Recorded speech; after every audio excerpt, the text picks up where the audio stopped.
You're listening to the Physics Ed Podcast. For hundreds of ideas, free experiments and more, go to physicseducation.com.au. And now, here's your host, Ben Newsome. Yes, welcome again to another Physics Ed podcast. My name is Ben Newsome, and this week is a little different. Yeah, normally we have a lot of interviews to, a whole bunch of different people doing education type things for people in classrooms and museums and things.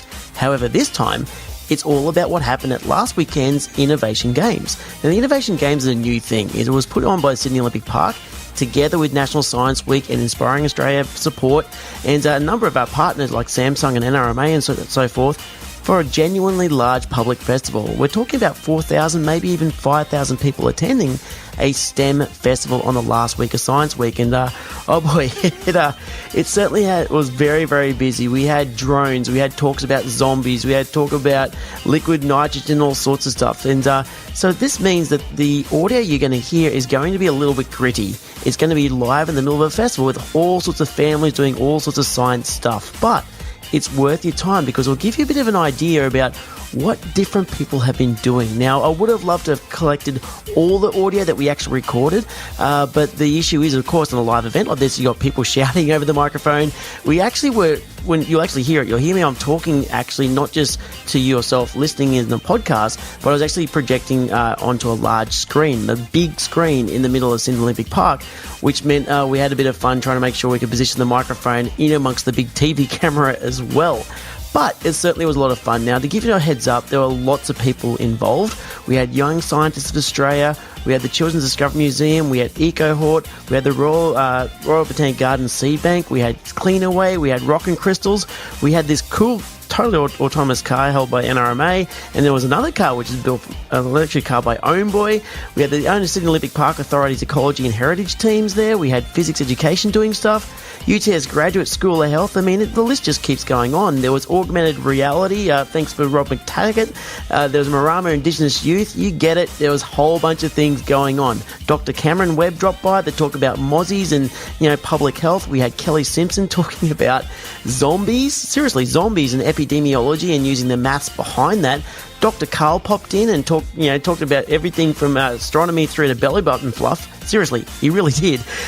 You were talking heaps. Australian Museum, the whole lot. There was so much going on at this particular festival. It's really hard to cram it into one podcast episode. And even after that rather long list, I still need to give a shout out to even more people. We had the people from One Giant Leap. That is a foundation that's helping kids understand and use drones. Actually flying drones with help with CASA, which is wicked. They really did that. There's huge drones, not just the ones you see in retail stores. They had them down on the grounds. It was very cool to see them going. By the way, One Giant Leap also helps kids go to space camp in Alabama, in Huntsville, Alabama, which is just awesome for kids to find out because a lot of kids don't even realize it's even possible. So thanks very much, One Giant Leap, for getting involved. We had the NRL game development crew down, and they were there to see who was the fastest in the festival. And what we mean by that is they genuinely had, those police radar guns. They were using that to work out who is the fastest across the field. And there were some generally really quick kids, which is really cool to check out. We had some short films going through on Cinema, which is, if you've never heard of Cinema, it's a series of short films, involving science, which is, quite cool to get involved with as well. We really did. We had so many things involved and so many different people helping out. We even had the crew from Beards On, which is an interesting group that promotes conservation awareness through taking people's beards off, literally, either full beard or the half beard. And the reason why is that not only is it visible, it helps raise money to look after the environment. So the Beards On crew were there, and we certainly enjoyed having them along. So you can hear there is a lot happening at such a large festival such as the Innovation Games. So because of this, make sure you just jump on our blog for this particular episode, and we'll have a full list of all the links to the people who are involved. And I know that it's certainly worth your time. Just again, as I mentioned before, just listen through the grit, listen through the little bit of the audio back chatter and all the bit of noise going on. That's what's going to happen in the major festival. But certainly, we had some interesting people to talk to.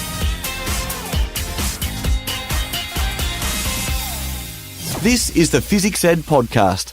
Dr. Cameron Webb, welcome to the Innovation Games. Yeah, thanks. It's great to be here. Mate, I am so stoked to have you along. What are you going to tell the public?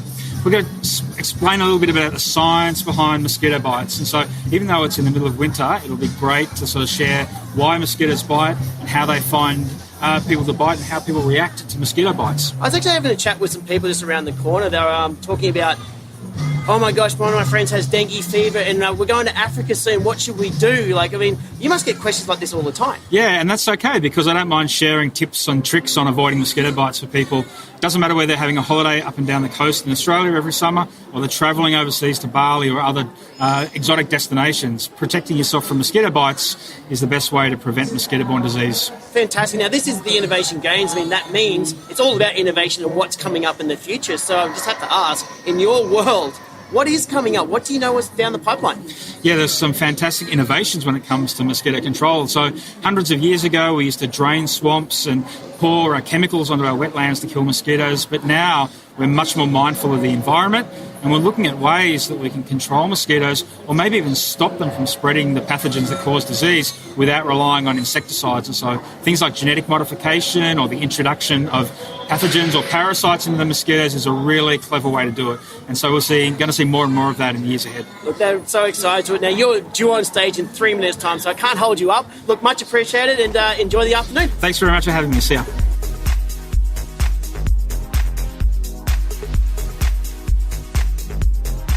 Yeah, good day everyone, it's Ben again here at the Innovation Games, Sydney Olympic Park. I hope you're having an awesome day. And speaking of having an awesome day, I know Karen at the Australian Museum certainly has been. It's been a fabulous morning. It's been really busy down here at the Frog ID tent here for the Australian Museum, and it's always wonderful to be at Sydney Olympic Park. Oh, absolutely, and it's a gorgeous day. Hey, what sort of things can they come do at the Australian Museum's marquee here? Well, we've got a new program called Frog ID. It's all about identifying frogs by their calls. So we've got some push buttons that kids can hear some frog calls. Yep. And lots of different interactives on frogs and life cycles, and they can either create their own frog species and give it their own call that we're putting up on Twitter at the hashtag Frog ID. Oh gosh, what call could you make that be? We have had some amazing choices. I think we've had high-pitched squeals, even some roars. Pretty much anything the kids can imagine, they can create for us today.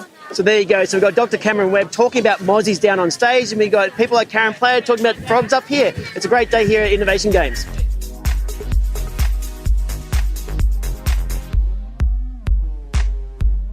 So, Kelly Simpson, welcome to the Innovation Games. Thanks for having me. Yeah, absolutely. Now, you're about to talk on stage about zombies. Now, that grabbed my attention straight away. Why are you talking about zombies? Well, I personally think zombies are really fascinating, but I think they're a great way to explain disease and disease transmission with a really fun way. So I'm an epidemiologist, so I look at disease in the population, and I think zombie virus is much more exciting than the diseases I work on. It'll certainly grab people's attention without a doubt. No worries. So what are you going to be talking about when it comes to epidemiology with the public? So I'm going to be talking about why maths is probably a better way to solve a zombie outbreak than guns and violence. So if we can put the clues together, if we can work out where the zombies are coming from, when the zombie virus started, that's a better way to stop a zombie outbreak than just shooting a whole bunch of zombies. So your job is to stop World War Z? Pretty much, yeah. Got it, fantastic. Look, Dr. Cameron Webb was only up here recently talking about mosquitoes and, stopping dengue fever, malaria and everything else like that. Imagine you run into a number of people who work in epidemiology and entomology and everywhere else. You're in the University of Sydney. Yes. What do you do there exactly? I'm doing a PhD looking at salmonella in humans and animals. So it's transmitted from wildlife but also from food, and there's a whole lot of ways we can catch it. So I'm looking at one particular type, and we think it's in the environment somewhere, so trying to hunt down where it's coming from and stopping the cases. So it's not just from soft cheeses, it's all over the place? No, it's all over the place, yeah. So pretty much everywhere and anywhere is salmonella, and any sort of type of animal, if it's got a gut, it's probably got salmonella. And this is fantastic to know, because I'm about to have lunch here at the Innovation Games, and hopefully it's been cooked at a pretty high temperature, and look, much appreciated for coming along. I know you're about to be up on stage. Enjoy your afternoon. Great, thanks very much. Cheers.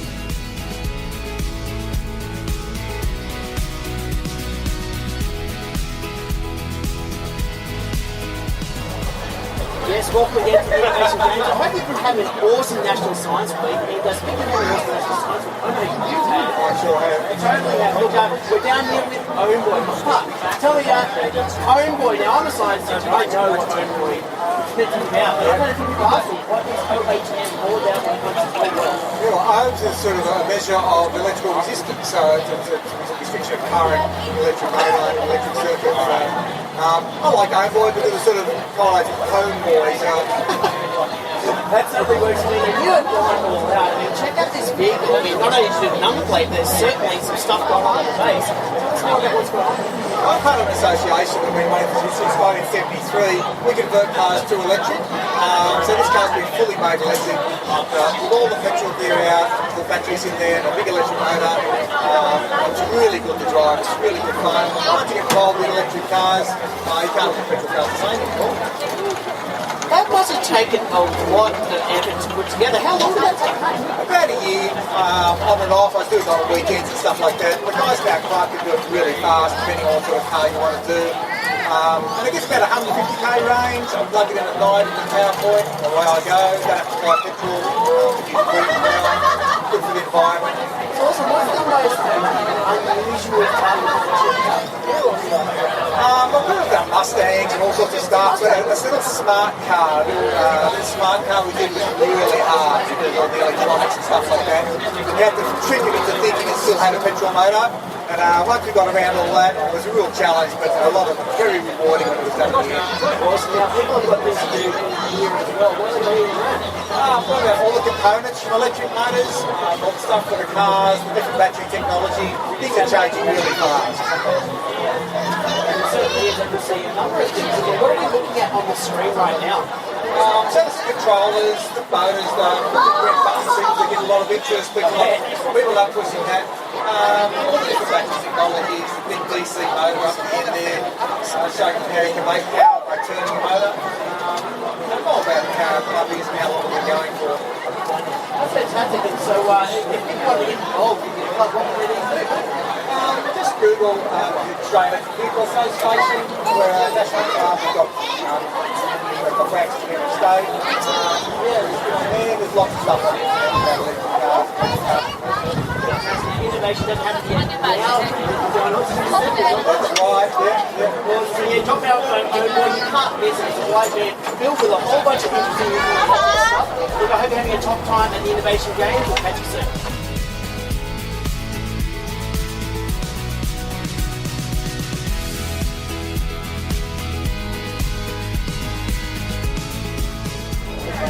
Yes, we're here at the Innovation Games, and I gotta love this. And then you guys are throwing my lot displays some awesome stuff because things are living and they're alive and they're from Australia. Hey, what have we got here? This is a diamond pipe. Her name's Tinkerbell. Yeah. How old is Tinkerbell? She's about 2 or 3 years old. And she's very friendly. She's good. She's very, very friendly. And she's been on this, hanging out with these guys here all day, climbing on people. Had a few assistants as well, which is good. How large diamond pipers get? They get 3.5 meters, something tall, and they get very, very big. And lots of them like to live inside roofs because they're warm, and there's usually rats living in there. So quite a fan of that. I bet so. It's a rat diamond. Yeah, that's it, exactly right. Now, I think I just saw you bring out a 25 out before. I did have a 25 out there, I can get that again if you would like. Hey, I'm always looking for all of them. Now, Australian Wildlife Displays, you guys do clearly displays and you go to lots of schools and things. Yeah, that's it. So we're a mobile educational program, so we don't have a park that you visit, which lots of people sadly do think. You come out to any event that you want us to, and there's many, many different types, and we just educate people on animals and how to take care of them, how to make sure they're being protected, and how people can take care of the environment at the same time. And National Science Week makes you guys incredibly busy. Yeah, it really does. It really, really does. It's a good week. Lots of people usually ignore science quite a bit, so it's good to teach them a little bit about how these animals work, especially since lots of these animals don't just live wildly around these parts. So it's the first time something is serious happening. What other animals do you have here? I've got a silver crocodile, which is quite good.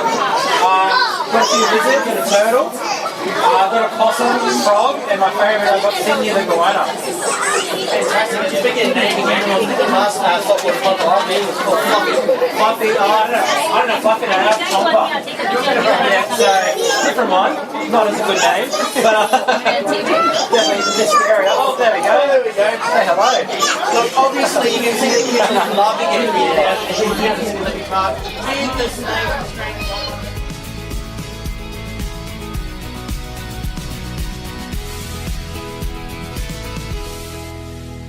Right, to get me ready, I think I'm going to need a countdown and maybe someone with an ambulance just like ready to go in case we need to call it. Is that okay? Someone's got that covered? All right, everyone, let's get a countdown from 3, 2, 1.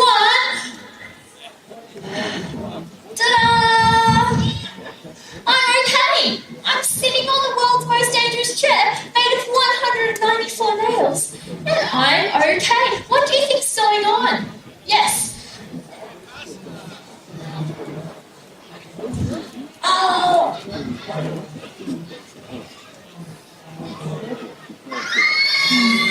Well, we just smoke for effect there. You're exactly right. It's all about how many nails I'm sitting on. Now, I think a few of you might be thinking maybe Erin Jane's got some fake nails there, but these aren't fake nails. They're definitely real nails. I know that because I handled them all through the piece of wood myself. So they're definitely real nails, and I don't have special pants on. It's all because I've got 194 of them. And we can do an experiment to help us understand this. If you take one finger like this and you push it really hard into the side of your head, ouch, that hurts. But if it's not hurting, you're not pushing hard enough. But if you try with your whole hand and you push that into the side of your head, that doesn't really hurt. When you've got just one finger, all of your pushing force is concentrated in a really small area. So that makes it hurt. But when you've got your whole hand, that pushing force is spread out. And it's the same thing that's happening on with all of my nails. Because I've got 194 of them, my weight is being spread out over all of them evenly. Each nail's only holding up 194th of my weight. But what would happen if I sat on just one nail? I heard someone say my bottom would go pop. You are exactly right. That would really hurt because all of my pushing force would be concentrated on just one place. So the world's most dangerous chair ends up not being that dangerous at all, did it?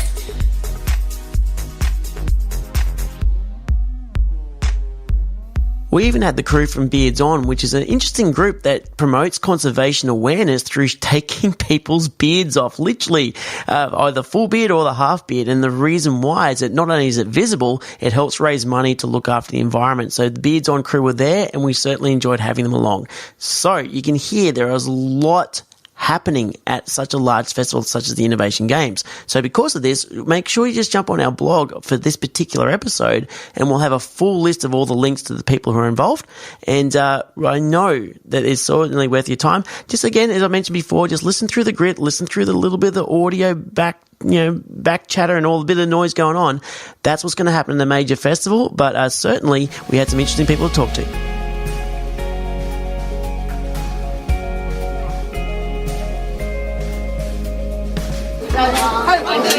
What you're doing here in the Children's Discovery Museum?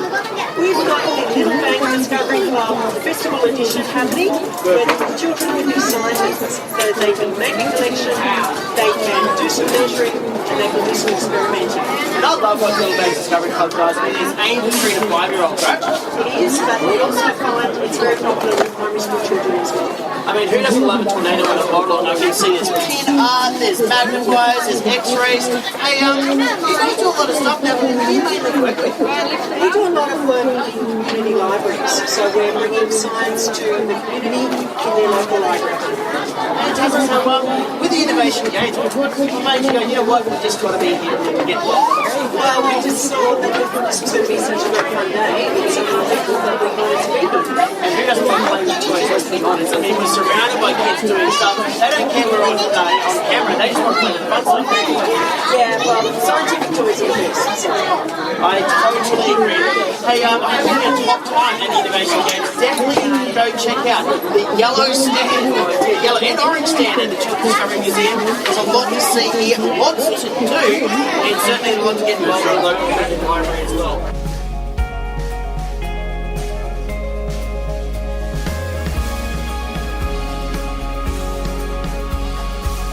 Back here at the Innovation Games, my name's Ben, and in this case we're in the Eco Hort tent, and look, it's all going on, we've got lots of stuff going on, and in this case we're talking with the science of sound when it comes to the bush. Hey, what's going on here? Hi there, we are trying to figure out which animal matches the sound. Do you want to just do this again?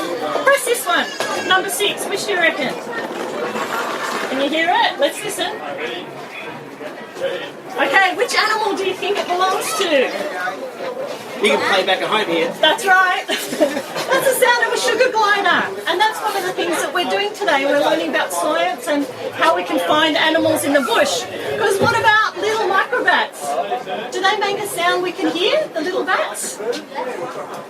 They're really tricky. We can't actually hear them, but we can make a picture of their sound and their call when the frequency is so high. So we're learning about the science of sound here in the tent and figuring out the difficulty of trying to find little animals in the bush. Can you imagine trying to find a little black bat that's endangered in the night in the bushland?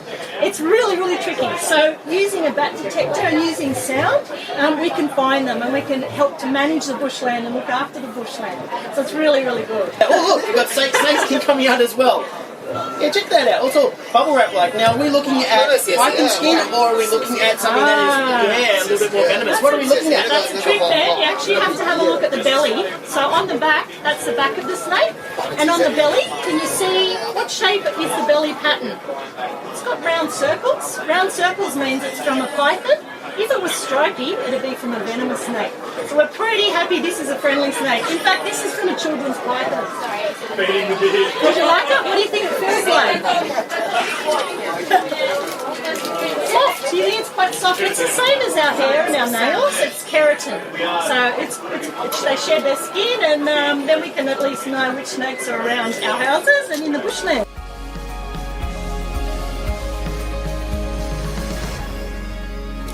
Yes, welcome again to the Innovation Games here. We're in the heart of Sydney as far as I'm concerned, the Sydney Olympic Park, and someone who really loves this place and works this place all the time is Mike Bartlett. I do love this place. Yeah, you got me there. It's great to see everyone out here today. Crowds behind me. Crowds lining up for some science action. So wonderful to see you all. Thank you, Weather, for staying good. Who have I got next to me? Tropic Tag, looking at life, and we've created a journey for the day called the augmented reality experience. It's called the Metaverse, and as well as people walking around having a great time in the real world, there's a lot of people who are augmented virtual world. Tell them the prizes, Mike. So if you play this game with us, so you've got to download Metaverse on your device. You can win grand final tickets. You can win a signed Bulldogs jersey. You can win a stay at the Novotel, so I can see up in the sky there. You can win Adam Spencer's machine.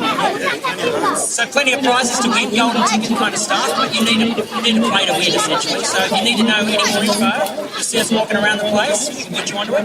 Absolutely. When you're looking at the people who are using it, you'll see people walking around with their phones, trying to find Canary players all over the place. It's really cool. I love augmented reality, and it's really well done. Robert put this together. Love this work. And look, I hope you're having a top time at the Sydney Olympic Park Innovation Games. First time. It's rocking with all these drones. We just had a zombie talk. I know that mystification and some stuff with liquid nitrogen. Literally has to speed down on the stage. There's a lot going on, and I hope you're having a great afternoon.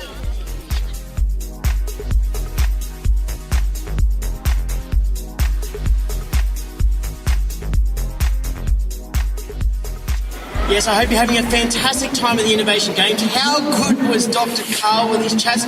Gotta love it. Every time we do National Science Week, checking out Dr. Carl's chats is just wicked. And speaking of checking things out, I really want to go see One Giant Leap. They're down in the back, down near the drones. And someone who certainly knows a lot about One Giant Leap is Emily here. Hello, I'm Emily, and I'm the student ambassador for the Giant Leap Foundation. You should come down and have a look at what we have to offer. We have drone simulators, and we have anything and everything about information about space camp. Now, you said student ambassador and you said space camp, which kind of made me think, I've got to know more about this. How did you land that gig? Well, about a couple of months ago, I wrote an email to One Giant Leap, and a month later, I received news from Greg Sheltoff, an astronaut, and I found out that I won the scholarship, so I'm going to American Space Camp this whole weekend. Yeah, seriously, we're talking like right in the heart. Whereabouts, Alabama, yeah? Huntsville, Alabama, yeah. Fantastic. What are you expecting to see at Space Camp? So there we're going to be doing lots of simulations, and we also get put into a team where we're going to be doing multiple missions. Oh gosh, I know there'll be some kids who want to get involved in Space Camp, and I'm sure they can speak with Emily, definitely down at One Giant Leap. Hey, apart from speak with you, which by the way is always interesting to find out what's going on, what can they do down at One Giant Leap stand? So they can check out the drone simulators, and they can also talk to Rob and Jackie and the team down there, and also CASA as well, to learn all about drones, drone regulations, things like that. There's a full table set up with lots of Space Camp merchandise and things like that. This is the Fizzics Ed podcast. We're all about science, ed tech and more. To see 100 fun free experiments you can do with your class, go to fizzicseducation.com.au. That's physics spelled Fizzics, and click 100 free experiments. Well, there you go. That's just a small excerpt of the very large festival that the Innovation Games was on August 20th of this year. And look, if you want to find out more about how to set up your own festival, I really recommend you jumping back all the way to episode 4, I believe, with Vanessa Barrett, who has set up a number of large festivals like this for Science in the Swamp and Science in the Wild through Australian Botanic Garden and Centennial Parklands. And I really recommend you check out that episode. This is the Fizzics Ed podcast. We're excited about science. Grab a copy of our new book, Be Amazing, How to Teach Science the Way Primary Kids Love, from our website. Just search Be Amazing Book. It's available in hard copy and ebook. Go to fizzicseducation.com.au. That's physics spelled Fizzics. With the Innovation Games, we're really looking for people who could really show science in such a way that will grab people's attention in an innovative way. We're seeing virtual reality, we had augmented reality, we had electric cars and self-driving cars, we had drones and all sorts of stuff. And it comes down to it that thinking creatively and putting together weird ideas in a new way is what innovation's all often about. And by the way, innovation doesn't have to be groundbreaking. It doesn't have to be about creating a brand new industry that someone makes $1 billion from. It can simply be about simply just changing a little idea, pivoting a little bit, and your classroom can benefit from that result. And speaking of innovative places, I think you should probably check out last week's episode with the Museum of Human Disease. I was speaking with my good friend Derek Williamson, and he had a lot to talk about when it came to telling people how they're teaching biology, in particular human biology and anatomy and physiology, in an innovative way.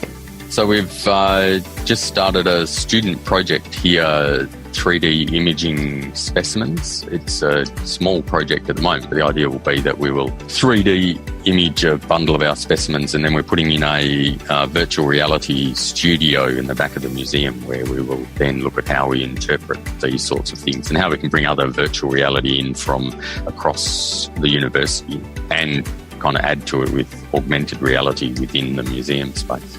Yeah, it's really worth checking out last week's episode. Derek had a lot to say when it came to teaching biology, but I must say it's one of the coolest museums that people haven't actually often heard about. The Museum of Human Disease is wicked. It's well worth your time if you're ever in Eastern Sydney. It's well worth checking out. Thanks for listening to the Fizzics Ed podcast. Love your science? We do too. Here's this episode's Education Tip of the Week. Grab your pencil and get ready to make some notes. Yes, this tip of the week is really for anyone who's been looking for ways of teaching science using kids' toys. Now, that should be fairly obvious for a lot of you, but I know that it's kind of still not always done. People don't often realize that you can find a lot of great apparatus, so to speak, in your local toy store. The only thing is what is good and what's not so good. So you got to sort of ask yourself a few questions when you're browsing around for your own classroom or for your own home. So here are the sort of questions I ask myself when it comes to stocking, well, what stuff we use for our own physics education program. Seriously, that's what we do. Or when I advise others, say, hey, this particular toy is of value for people to consider for their own teaching. So straight up, first up, is it safe? Now, that should be straightforward, but unfortunately, you often find in those, those cheaper stores, the $2 stores, not all those toys, even if it's being sold under your area, is, somehow safe for import, doesn't mean it's appropriate for your classroom. So think very carefully. Can it get heated easily, like heat too much? Is it likely to break in such a way that it'll produce shards that they're going to be a real problem for people's skin? Obviously, so is it safe from a heating point of view, from an electrical point of view? Is it easily broken? All that sort of thing is important before you even worry about the science. Next, is it going to cost you a fortune? I mean, it's so simple to go, flick out, $50, $100, $200, $500, and all of a sudden you're out of money. And you don't want to do that. So can you get a toy that's, under $20 or even better, under $10 that you can replicate a few times so kids all get a genuine go at it in your classroom? And at least in your family, you don't want to be buying stuff that only lasts a week or two. So is it cost effective? Now, importantly, does it demonstrate an area of science that you're actually trying to teach? Now, that should be fairly obvious, but don't let it hold you back if you're not teaching something right now. I know I've been accused of being a bit of a bowerbird, a bit of someone who just stores stuff away in case of a rainy day. But the number of times I've gone, you know what, I've got this thing that I found 3 years ago, and I pull it out and it's just great to have. It's useful to store stuff away. Seriously, it's totally worth it. So does it demonstrate an area of science you're going to teach now or potentially in the future?